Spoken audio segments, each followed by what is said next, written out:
Hi mga mare! Welcome to my mini vlog! Day 2 na nga to ng pagdi-DIY na. At kung yung nakaraan nga ay hapon na kami nagsimula, ngayon naman ay maaga naman kami. Pagkatapos nga namin kumain ng almusal ay nagsimula na nga din kami agad.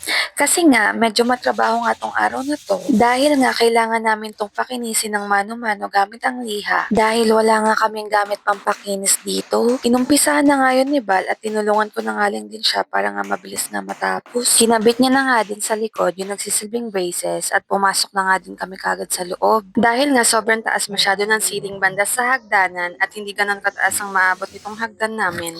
Alam ko ang mahihirapan si Bal pero nagkamali ako.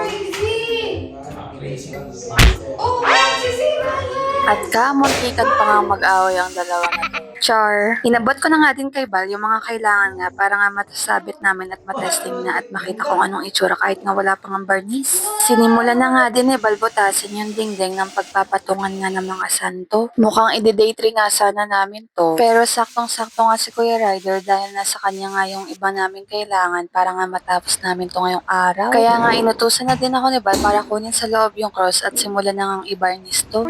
Sa mga nagtatanong nga kung paano namin siya isinabit sa dingding, ayan nga yung ginamit namin.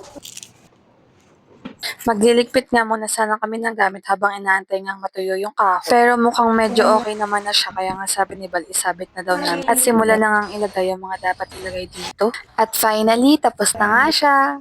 Ang ganda ba? Promise. At yun nga lang for part 2. Salamat sa panonood. Mwah!